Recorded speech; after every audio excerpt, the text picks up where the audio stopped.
And live again and back from the Griffin's Grill. We're live here this week for the Coaches Show presented to you by the Showdown series. We're covering all things Los Alamitos Griffins this week, and we are blessed to have two of our main pieces here today joining us, both Coach Cobleigh, one of our defensive coordinators, one of the two defensive coordinators, and Manoah Faupusa, one of the top, if not the top, sophomores in all the country. So, Kent, we're excited to get started. Go ahead and let's get going. Yeah, that's pretty wild to have these guys with us again. Got to start with defense this year. Last year we started with offense, but we know defense wins championships, so we got to start with these guys first. They're going to set the tone for the rest of the way. We'll alternate a few of the offensive guys in between the defensive guys too. But we all, the defensive guys know they're the guys who make it rain, right? Yeah, we're definitely starting this year. Working our way into the offense. The offense has a lot of character. They're robust guys, but our defense, they're more just get down to business kind of guys. And I think today you guys will get to see that with both the guys we have here. We've asked them to talk a lot today, but we know once the pads go on in a week, that won't be the case. Yeah, absolutely. And, here's the thing. I before we even get going any further, I was just going to ask Manoah, when you're late for practice, what happens? Do you got to run at all, or what do you got to do? Usually after practice, got extra running after, just a couple sprints. Got to make it under the time. Are coaches ever late? I don't think any coaches have been late yet, but we'll see during the season. Okay, so if a coach were late to like a show or something like that, he'd have to carry your bag or something to the car at least, right? I think that's good with me.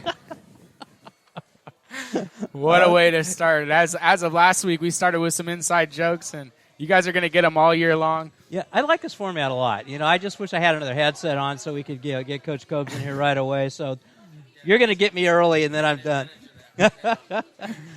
Coach Cobleigh's new nickname is Nuke Lelouch. I don't know if you guys, anybody who's seen Bull Durham, but anyway, that's another inside joke here. Anywho, fall camp starting just 6 days. We're going to take this opportunity to outline some of this year's opponents. Starting off this year, 8-11, those to be August 11th, at home against Serra Gardena. They're led by Division I running back recruit Sincere Rainey. This kid's a dude. If you haven't seen him before, he's like 5'10", 210. He is just a beastly kind of guy. We haven't seen that kind of runner in a while. We've seen some big guys before. We saw Roderick Robinson over at Lincoln. We've seen, I forgot his name over at Eddie George clone over at that team in Florida. Yep. Yeah, I forgot his name. Mark something or another. But anyway, those guys are just beastly against us. And, those are defensive coordinators' dreams to go up against guys like that. So it'll be good to see what, that kind of a style running back. I don't think we've got any of the running back like that on the schedule. So it'd be nice. It's a, baptism by fire right out the gate for the Griffins. Yeah, it's going to be a good challenge for the Griffins, especially bringing in a new mix of guys on defense, some very high-level guys that are ready for an opportunity like this to go up against a top back like that. As you know, last year, Serra Gardena had one of the best guys in the state in Roderick Pleasant playing for them, fastest guys in the state going on to Oregon. So they're a school who produces talent nonstop. They compete every year, and I'm sure they're going to be a live scrimmage, one of those type of teams that seeing them in a scrimmage is probably best for both teams so that later on down the line, if you've seen them in the season later on down the line, it could be a way different game. Seeing them in a scrimmage, it's good. Two very high talented teams going up against each other, and we're going to be able to see where do we land before we go into week 1 against Western. Or I guess that's technically 0 week. That is 0. Well, it's a double 0 week because week 0 is the home opener, actually the opener for the 2023 season against Western. They were 10-2 last year, the Orange League champs. Having that game at Handel Stadium, a homecoming of sorts. We'll get into that as we get closer to the game. But, again, Dan Davidson's Western Pioneers firing on all cylinders. Great, coming up through the ranks, starting off as I want to say Division 13. He's all the way up to Division 7 now, probably going to improve on that. He's attracting a lot more talent. He's going to be somewhat of a challenge for the Griffins secondary, big passing team. So that'll be a lot of fun for this defensive squad to take care of. Definitely, Western's got a bigger line this year, going back to where they were, closer to where they were back, 10, 20 years ago, getting those big offensive line and defensive line back, and got a 6'2 quarterback, and they should be pretty excited to come in and play Los Al and see how they can compete. We'll follow that game up with our home opener against Del Rio League champion La Serna over at Vet Stadium. La Serna, by Coach George, they've done a really nice job also of scheduling up. They've done a nice job of just slowly progressing their program throughout the years, and that'll be another nice one for the Griffins. Another, I'm not going to say tune-up, but we're going to start getting after it right away. No doubt. There's really no pushovers on this schedule this year. You're just getting to it, getting to work, and trying to defend what we already created last year, which was an amazing opportunity to run through the Sunset League. So these games here in preseason will prep us well to be successful throughout the Sunset League and defend our title. Follow that up with a home game at John Barnes Field against the state runner-up in Timpview of Utah. Very tough team. They're returning their quarterback. They're one of their top running backs and receivers. And again, this is from a state championship runner-up team. Barely lost in 3 overtimes to the champion. So that's a championship quality team that will be taken on at John Barnes Fields on September 1st. Yeah, it must be tough to get a game like that. Shout out to whoever the guy is who sets up the schedule. Must be pretty good. John Barnes Field, that's always special anytime that we're there. If you guys haven't been out, we've had a few of them. It's going to be something special. It's going to be a packed house. There's not going to be much room for people who don't attend or get their tickets early, that's for sure. Yeah, that ought to be a good one, and it's one, again, the biggest challenge out the gate for the Griffins in the 2023 season. We'll follow that one up with a road trip to Cerritos College to take on Servite from the Trinity League. Again, Servite a little bit of a downturn right now. Typically, they'll be back up, their Trinity League team, so they're going to be back up in the mix right away. Yeah, it'd be nice to start in a consistent pattern of beating a Trinity team every year. And we'll follow that one up with a big game at Mission Viejo, the South Coast League champion fellow Division I semifinal. A lot of people were thinking that should have been, Los Alamitos against Mission Viejo should have been the final or the semifinal playing against each other last year. I know that, I think people are a little tired of the Bosco Mater Dei kicking the snot out of the teams that they're playing until they play each other wherever they end up playing. But that Mission Viejo, Los Alamitos game, that's going to be a big one. Yeah, well, Mission Viejo is our counterpart to South County, North County. Both very powerful teams. Mission Viejo is returning a lot of good guys. I think Los Al may have the edge on their returners. However, they're got some studs there. They're solid on the line, and Dijon Lee returns, who will be playing cornerback for them, one of the top guys in the state. So that's a matchup to be looking for. Whoever's lined up against Dijon, if they can succeed that day, they're one of the top receivers in the state for sure. And we have those guys. One of the things that people are talking about is how Los Al is now getting to get the Mission Viejo treatment. Mission Viejo has been dealing with this, get up and get knocked out in Division I right out the gate, probably for 8 years now. And Los Al's had it for 2 years. It's feeling like doesn't feel like it's a good thing. And now Los Al's getting to understand what Mission Viejo's going through. We'll see how with the gods that be over there with CIF decide how playoffs will be going forward. But again, we those two Bosco and Mission Viejo Mater Dei teams are just they're behemoths, that's for sure. No doubt, and with Mission, they even got to have a chance to go up against Bosco. There's a lot of familiarity there between the coaching staffs. They know each other's systems and whatnot. And I kind of looked at that game like, hey, Mission, when they did play, Mission's got a dog's chance, and didn't turn out that way. It was clear that the talent difference there is still great, but I do think that both Mission and Los Al have gained a ton of talent.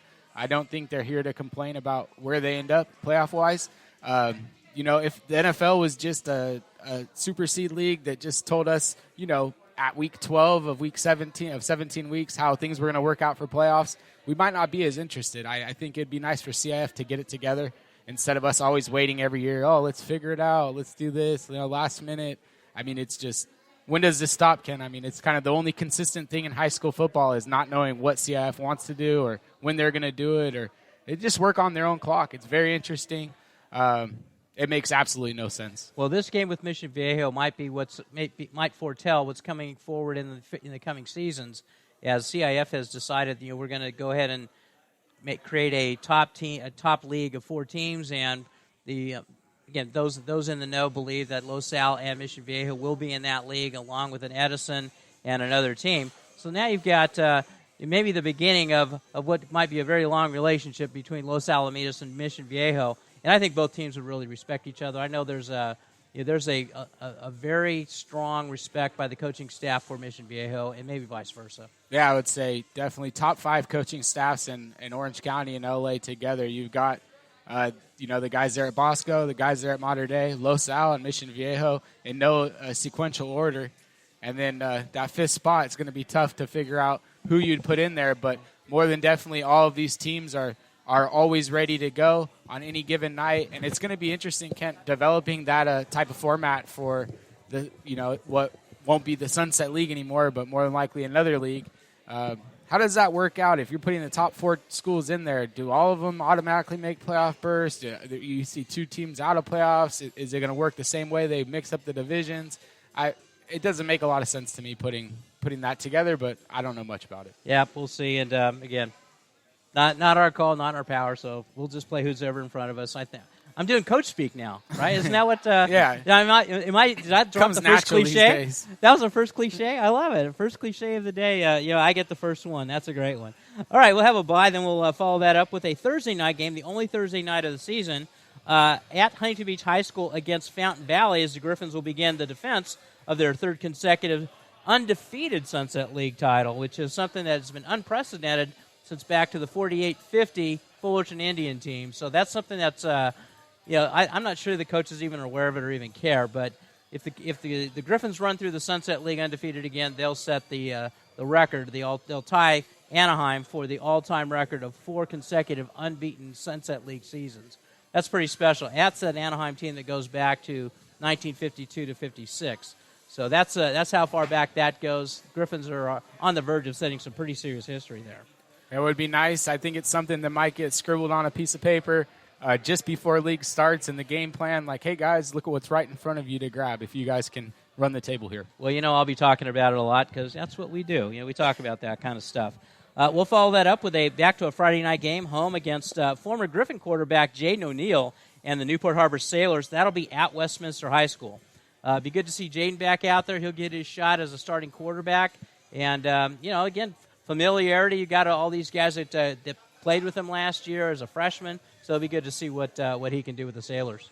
Yeah, Jaden's over there working with some close family and friends of ours within our program. And it's going to be some great competition when we go up against Newport. And Newport's pretty much a new-look team. They've got some good guys, some new guys coming up. I don't think they have the depth that Los Al does, but they're trying to build something special down there. Yeah, they've got another good transfer that came in from Milliken. That's a good target for Jaden, as well as Josiah Lamarque, another really good receiver that they had, junior last year. We were impressed with him when we played. Absolutely, he's a good player. He's been good, since he started on as a freshman. So I'll be looking forward to seeing him. We'll follow that up with a game against Corona Del Mar with their new head coach Kevin Hedig at Vet Stadium. Corona Del Mar always tough. I believe their quarterback just signed with Boise State, I believe, Arnett. Not sure if you knew that. I missed that one. Okay. Then the next game will be at Huntington Beach with Frost Phenom quarterback Brady Edmonds.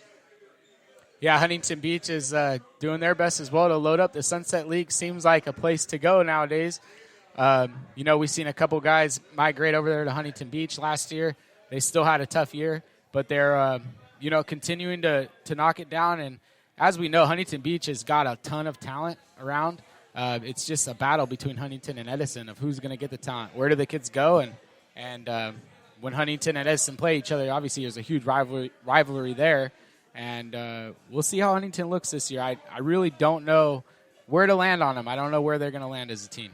Well, we'll probably get our friends over at Sunset Rewind to go ahead and give us their insight to it. They've seen them a lot. They saw them in this last weekend's passing league tournament over at Huntington Beach High School. They didn't win that tournament. I believe El Toro ended up beating Western in the finals of that one. But we'll get a chance to see them soon enough.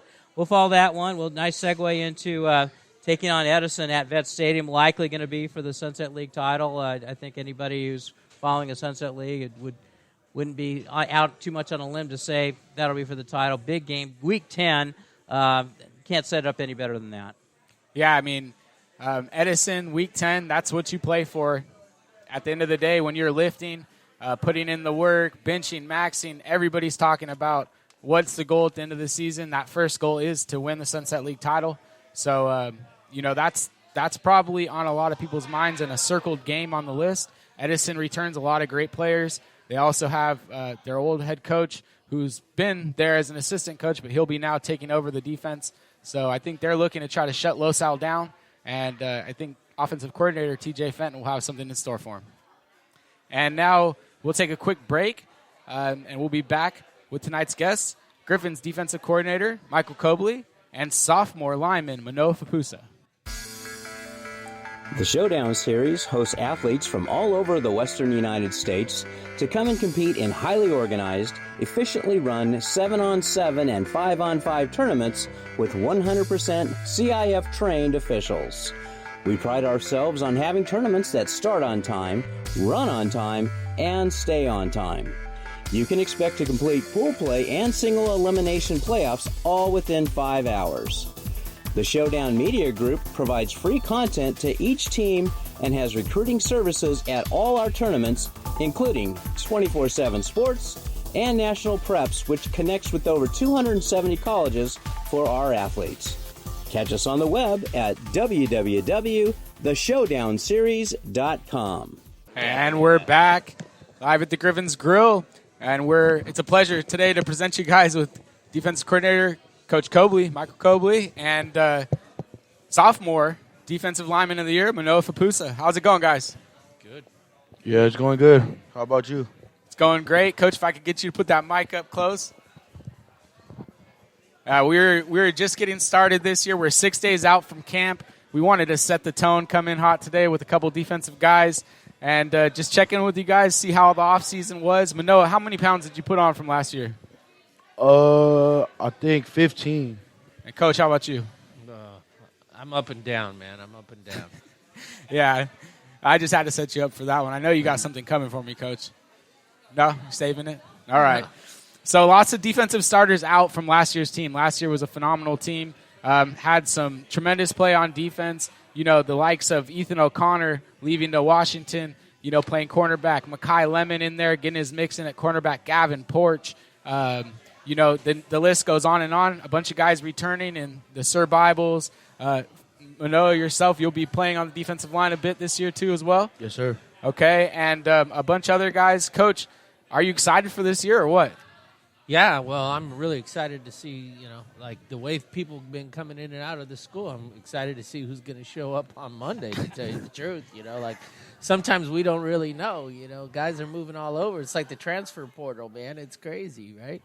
It is crazy. I'm just glad I got the guy next to me sitting down. I know he's going to be here on Monday, so that's good because he can play about 7 spots on defense. I don't know if he can play corner, but he could probably play Yeah, I wouldn't mind. We could put him at middle linebacker as well. I think he'd take care of it. But no, you're pretty fast for a big guy, huh? Yeah, I like to say so. Being a rugby player, Yeah, and a lot of you guys played rugby this offseason. How does that transition back into football? I think just working, since everyone gets to run the ball, you're obviously getting faster over the season. Just everything that has to do with me running just helps so much with football. And I learned a little bit about the culture. We were out there running a Showdown Series tournament. You guys were out on the other field doing a rugby tournament. At the end of your guys' tournament, all the teams got together and they ate together. Yeah. Is that rare? Or is that something that happens every rugby game? It's something that happens every rugby game. We like to host everybody. So, after just fighting it out on the field, I just come together as a family after the games. It's like that all over the world.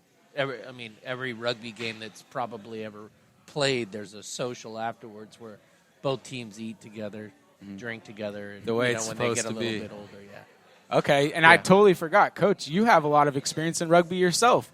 Yeah, 30-plus years. Holy moly. And how did that start for you? They had a tournament when I was in school. I was in a fraternity, and they had fraternity sevens, and I played and then got recruited and just loved the sport. So pretty much stuck with it. It's my favorite sport. Rugby's my favorite sport. You guys may not know this because Manoah's a top, maybe one of the top sophomores, if not the top sophomore in the country. He's also on the radar for USA Rugby. People within the USA Rugby program know about Manoah. So, if he I don't know about balance or whatever, but he could end up playing in red, white, and blue someday for the United States. Oh, that's amazing, Manoah. How long have you been playing rugby?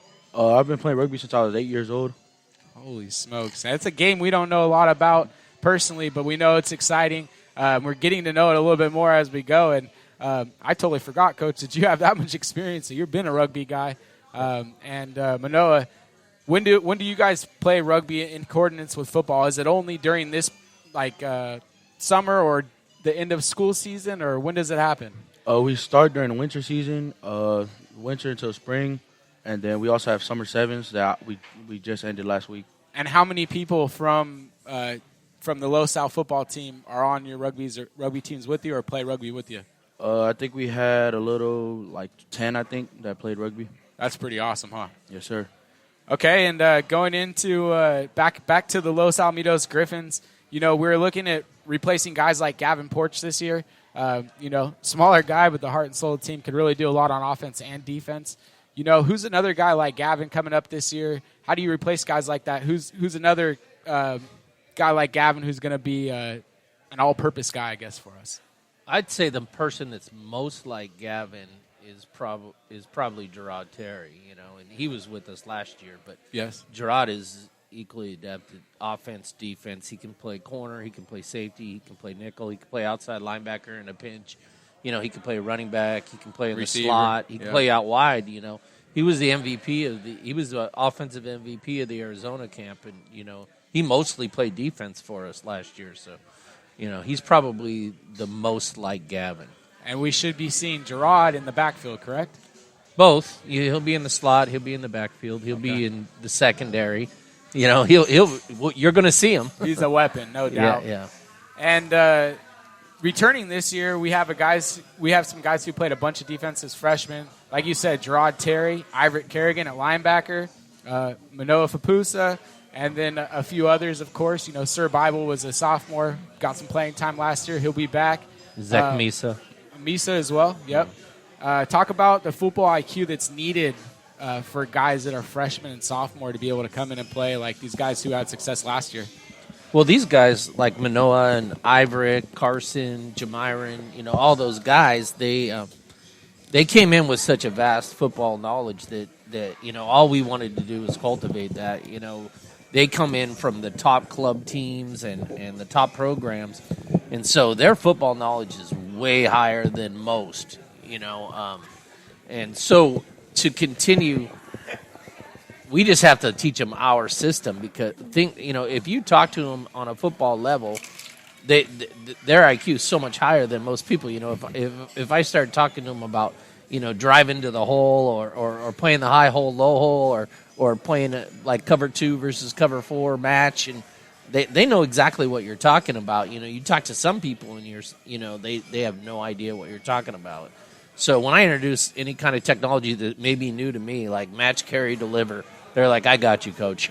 They already know. It's like Kai, he gives you the thumbs up, and that's the way it is. These guys know what they were doing before they got here. That's why that group that's now going to be sophomores with Manoah, they're so special to me. I'll do anything for those guys. Those guys are the heart and soul of this team, and they're only sophomores. Yeah, and it's nuts to see all of their the work that's been put in during the off season. I get to see all of these guys on different travel teams and whatnot coming together and play, and then sometimes one will switch over to the other team. You get to see them play together, and then it all comes together, and Los Al plays together in some of the tournaments, and now we're going into pads.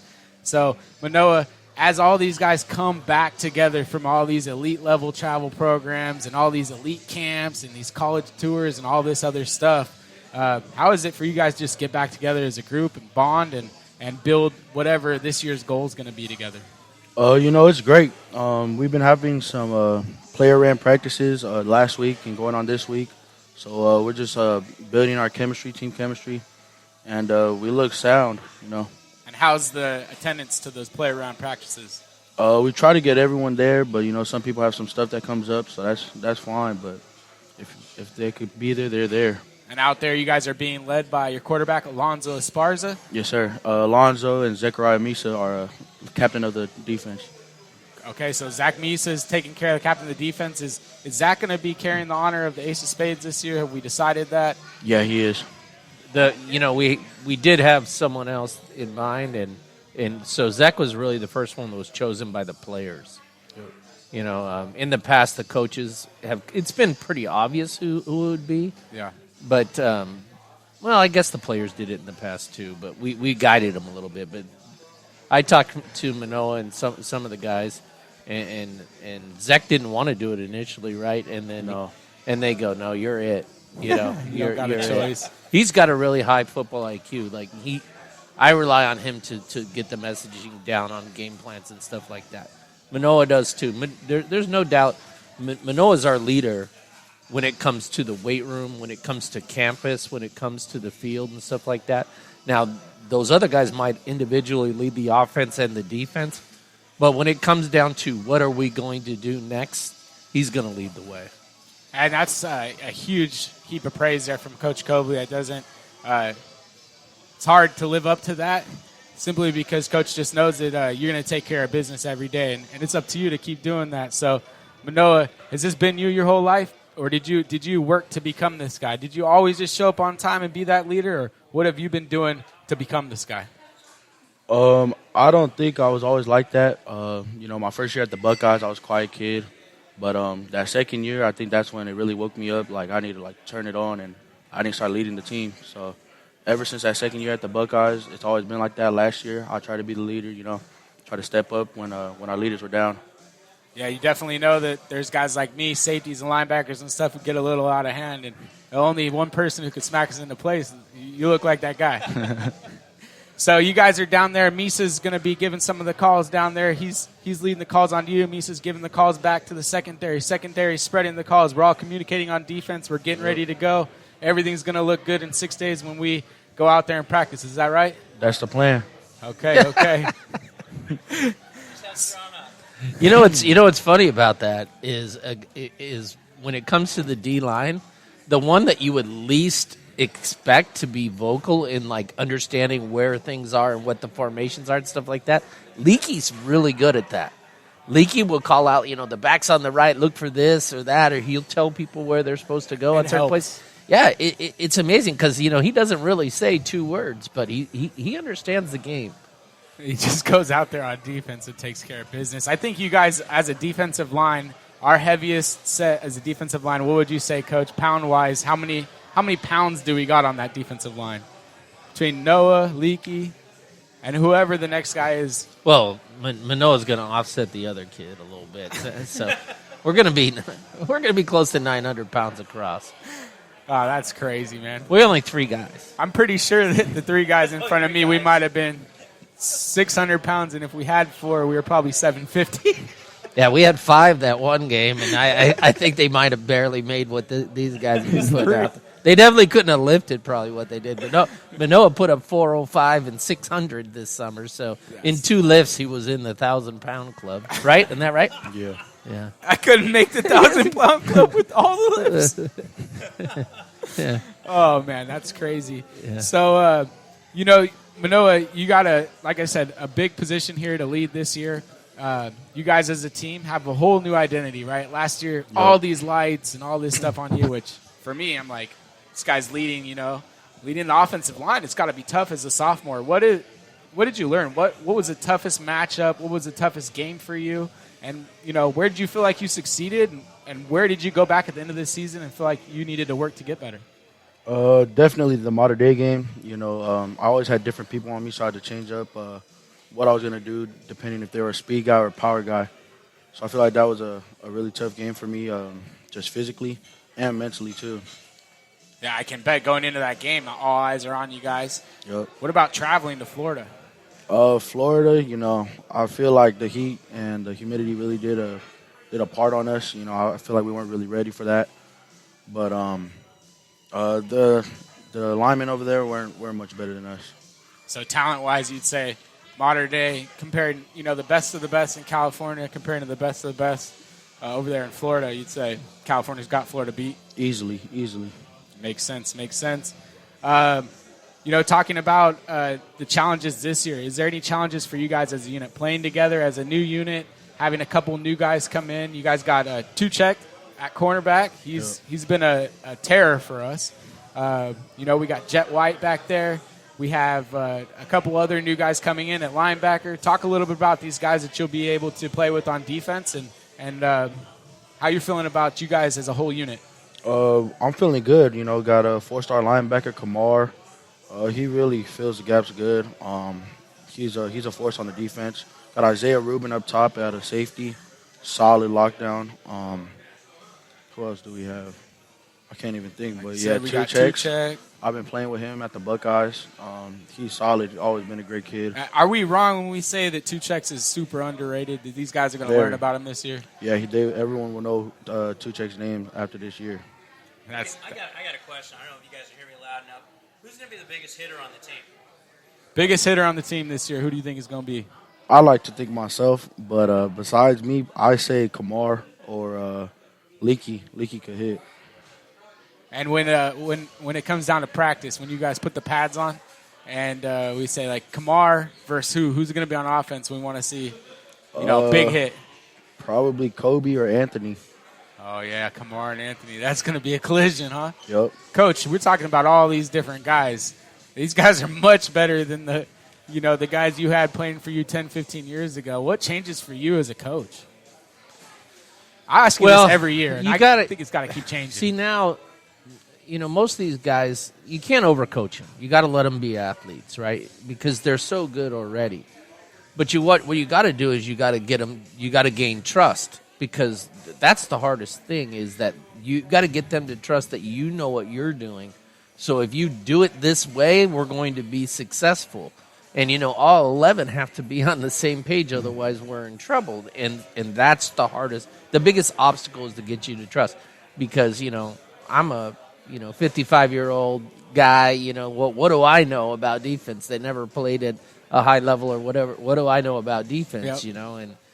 And so that's the hardest thing. And I think we've got a real trust between Manoah and I and the guys that have been there. But now we have some guys that we're injecting in it, and we have to earn their trust as well. And the other guys do a lot to help them, fit into that mold. But yeah, that's the most difficult thing, I would say. Get everybody pointed in the same direction, and then just have a common trust. I think the number one thing, and this is where a lot of our Polynesians come in. The most common characteristic between championship teams is love. And if they love one another, they're going to play better for one another, and these guys have it, and it's not hard to get into that group, you know what I mean? All you have to do is show up and be part of, and they'll accept you, and, they'll accept you. No doubt. They'll bring you in, and that's beautiful. Hey, Manoah, how do you get the other players to buy in, like Coach Cobleigh's talking about? I mean, a lot of that comes from you guys buying in. You already buy in. You got a bunch of newcomer guys buying in. What's your role in making that happen? As me, I just like to have fun. I feel like that's the easiest way to bond with the team. Just have fun. Sometimes after practice, we'll go shoot around, go get some 5-on-5 runs in the gym, basketball. I feel like that pulls all of us together. Just going out as a team. Like going to eat. Alonzo takes us linemen to go eat, and and that gets us closer with Alonzo. And it's a couple of interesting points that you bring up. These guys are coming over. Do you have any familiarity with a guy like Kamar? Have you seen him out on the circuit? You met him before, or just excited to meet him when he comes around? No, I haven't met him, but the first day that he showed up in the weight room, I was excited right as I saw him. And is it as a player, the dynamic between players, right? You got a new guy coming in. Is there anybody that's there, being pouty about it, saying, "Oh, I lost my spot," or is everybody just like, "Let's compete, let's get to it"? Yeah, just like that. Let's compete. Our team is a bunch of guys willing to do whatever, and just to start. So they're always going to go compete for that starting spot. Well, I know we strive as a coaching staff and as a program around you guys to give you everything that you need to be a team and a family and to be successful. Coach, you talk about the love that these guys have for each other. I think you hit it right on the head there. It's the most important thing when it comes down to getting that extra 5% out of you come playoff time when you might be your body's at 75, 80%. That love for your brother will pull you through and put you back at 90 or 100. So it's a good point to bring up, and something we'll have to come back to later on in the year. We'll probably ask yourself, Manoah, like halfway through the year, just before a league, how's this looking? How's the chemistry of the team and whatnot? Yep. And hopefully everything's still on track. We look to have something very special going on here. Would you agree with that? Yes, sir. So, it's definitely something we're excited about as a media guys. I know Kent and I have nonstop talked about this for the last month. You're now heading into your second season, Manoah. You have the honor of becoming last year you played freshman year. You were the center for Malachi Nelson, top quarterback in the nation.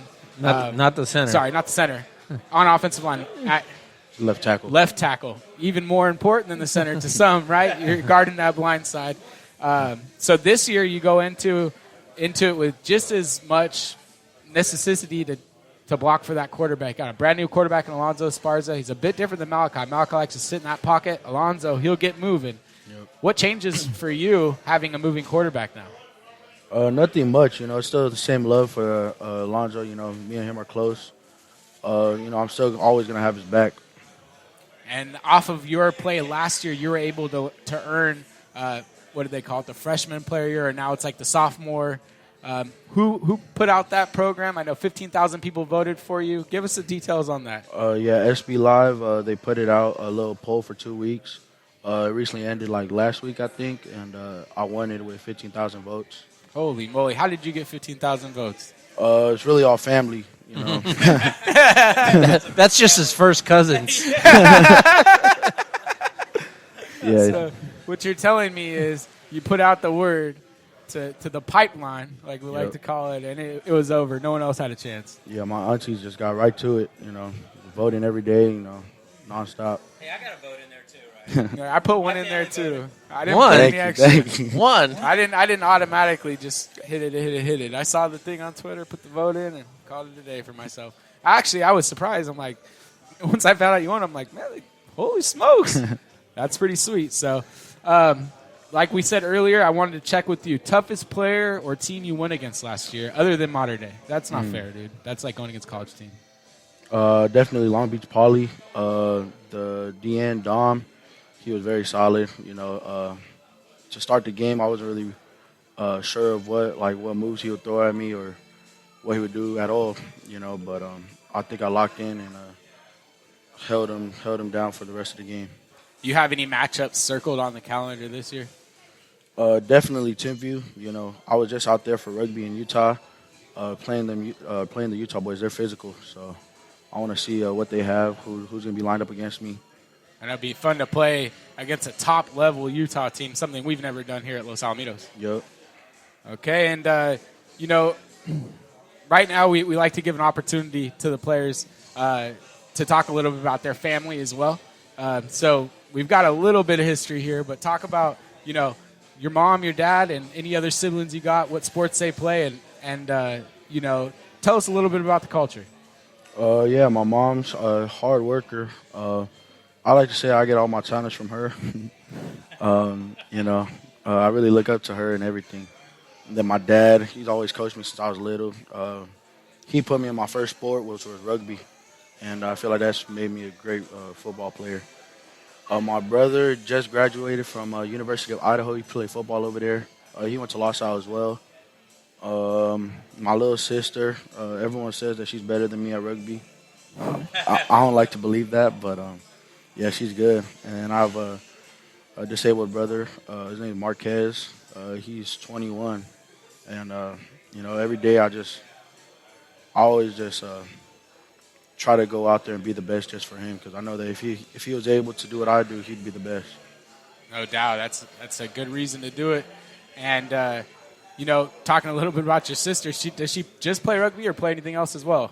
She's just in rugby right now. So she's not going to have to make the choice like you are. Like, where am I going to go be great at, football or rugby? She got the rugby. Yeah, she goes with rugby. And, Coach, going back to you, you've had a lot of experience within, high school football. Now Kent's talking about us possibly changing from Sunset League to like a top 4 type league. Tell us a little bit about how you guys as a coaching staff feel about that, and just in general, how you guys feel about CIF. I mean, to the point that you could be nice and tell me. Well, I don't like the fact that we're in a 4-team league. I mean, I think we should have 16 leagues as much as possible, but because I know what it's like to do our schedule now, let alone after we're going to have to get 7 preseason games. But I don't try and worry too much about that. Mission Viejo, I do have a lot of respect for those guys. For a long time I would go like, well, quit whining, about being put in with Mater Dei and those guys. You guys get players from all over the place too, But then I realized, especially now, because in the last 10 years, what Bosco and Mater Dei have become is monstrous. But, it's just like, people say, oh, what are you going to do? We're going to show up. We're going to do what we always do. We're going to prep like we always prep. We're gonna do whatever we have to do to play against the best. It's cliche, yeah, it is. But, when we weren't worried about Mater Dei. We just prepped and we did the best prep we could, and we went out there and we played, and it looked like we were hanging with them for a while, and then the wheels came off. Those guys are deep, they're strong, they're big, they're fast, and I'm not saying that it would have went different, but we weren't exactly the healthiest team, that we'd kind of taken our lumps throughout the previous weeks and stuff like that, and that's the key. I mean, look, we don't have the depth of some programs. Manoah has to play both ways, and we had another freshman, right? Tron Baker was playing both ways. He was balling out, and a big play. Yeah, and in the Poly game for sure. And Carson Clark was playing both ways. And at the beginning of the year, Carson wasn't even playing at all. Gerard was hurt; he was out. So other guys had to step up, and that's the way it goes. Most of the time in our program, if the starter gets hurt, you got a JV guy going in. At Mater Dei, if a starter gets hurt, a 4-star or a 3-star is going in. You're replacing a 5 with a 4, a 4 with a 4. 4 with the 4, 4 with the 3, whatever. But so that's where it's different, But I wouldn't change it. I had the opportunity to go back to Mater Dei a few years ago, and I absolutely love Coach Rawlinson. I love Coach Johnson. They're my mentors in football, but public school football is just a little bit different. Mater Dei football is business, and these kids still have fun, and I love that. And I'm not talking about fun at the expense of others. They have fun with them, like by doing their jobs themselves, not mocking other people and stuff like that. And I think some of that club football and all that that's the way it goes. It's like become this mentality where in order to have a good time and to be successful, you have to embarrass the other team. I don't feel that that's necessary. I got a lot of respect for Mission Viejo, and so we're going to play them in San Clemente and the really good public schools. But honestly, I think it's about that time where the private schools need to be in their own division and stuff like that. Yeah, I think so. Figure it out on their own. Like you said, I think it sums it up. That's business there. For us, I can see with every one of our teams, the year ends and there's a summary to this team. There's like it's a chapter in our history of like who this team was, and I can remember each one clearly. And that's because as a team, they were something special. And there was adversity they battled through. I think that something that they lose out on as players and people at Mater Dei or Bosco is like, where's the adversity? What do you really got to battle through? Like, we had a battle in the first quarter when we had to kick the ball off to them and they took it down to the 30-yard line and we had to battle back. But, at Los Alamitos, one of my most memorable games wasn't a win. It was a loss to Bosco. And it was all about the grind and the battle and how people all wrote us off. We went in there and we matched the intensity. We matched the athleticism. We were a couple guys short from getting it done that night. But it truly made me, not that I didn't already believe, but it made me believe even more in what we have growing here, right in Los Alamitos, and what that's going to continue to bring for years to come. And we've only seen the team get better from there. I don't think that Mater Dei game's you can't really put the Mater Dei and Bosco game 1-to-1 together because they're not. It's two whole different games, teams, and seasons. But I think coming into this year, even if we did get stuck in Division I again at the end of the year, I like our chances again. like I said, and I'm ready to be there to show up and do my job. So we appreciate what you guys do. I know our whole community, everybody's going to watch online on YouTube, is excited for this season. You're laughing at me, Coach, but, it used to be like 3 people listening to these radio broadcasts. And now some games there might be 3,000. You have no idea what you guys have built here, and it is something special. So, we're excited for this season. We want to thank you guys ahead of time for all the hard work that's going to be put in, because I know it's like 90 to 100 degrees out there, and I'm not even looking forward to walking to my truck. But you guys are going to put in the real work this offseason. And, before we let you go, is there anything you want to say to your Griffins fans out there and everybody else who's listening? Well, I just wanted to say that, we had a showcase, college showcase, and a lot of schools came out and watched. And, Manoah got the offer of his, the school of his dreams offered him after that. And I've never seen him so excited.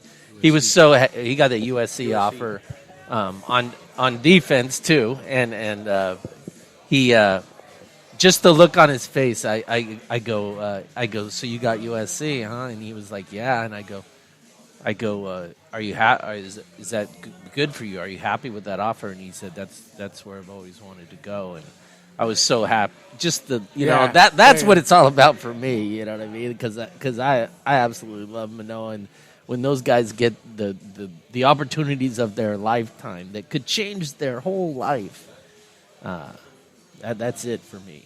So I'm blessed that I get to work with great kids.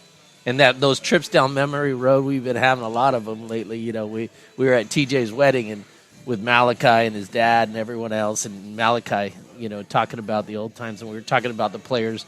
Who would we choose on an all Los Al team at safety? And I'm like, John Newman, and then like, what about so and so? What about this guy? And it's crazy. I don't think anybody's going to displace this guy though. He's got a spot on that defensive 11. Those arguments are going to start getting real tough because there are a lot of really good guys from all of these teams, and that's what I've been having trouble. Like sometimes when I go back to the teams, the one thing I mix up is which guy was on which year. And you think about a guy like John Newman and the boom that he came in and laid, and also he'd intercept the ball, and that team he was on had just great amount of turnovers and taking it back themselves. They were a little undersized, not quite as big as we are now. We got to think, man, how excited we were way back when Isaiah Johnson, like having him play, and then more and Magana. Oh yeah, Magana. Yeah, Magana was crazy too at safety, and Johnson at linebacker, and just we've been blessed with so many great athletes. But I think the difference is now it's like these guys are intelligent in life, intelligent in football. I love, I took a couple of your defensive guys out to a sports and tech event, and they became the event, Coach, because these guys are all rich in there, this, that, the other. The players are introducing themselves, who they are, and showing their RepMax QR code while they're going in. And a couple of these guys are big college football fans, so they come to find out, Anthony Leake's here. And they're asking, "Hey, what school are you going to? Hey, you should really look at Texas." This guy's a Texas alum. Mm-hmm. And it's like, now I'm starting to see, these guys who I look up to in business, and they're like getting giddy like their kids being around these guys. And it's because I think as grown men, we all, even you, Coach, we all miss we all around football because we love that camaraderie. And we all, we get older as guys, but we miss that competitive edge that you guys have right now. So don't take it for granted, Manoah. If there's one thing I could tell you, congratulations on the USC offer. Thank you. If you continue to work as hard as you've worked up to this point, it's no doubt in my mind that I'm sure you'll work your way up to a starter at USC if that's a school that you so choose. Absolutely. Thank you, guys. And, Coach, from me to you, Kent and I appreciate everything that you do for the program. I'm always going to give you a little extra at the end. You guys talk a lot of trash for appreciation. Oh, man, we talk trash every night. You want to go, we can talk trash too, Coach. That never goes away. It just never ends with you guys talking about me and, punishing me. I'm the only, just because I'm the only coach that listens.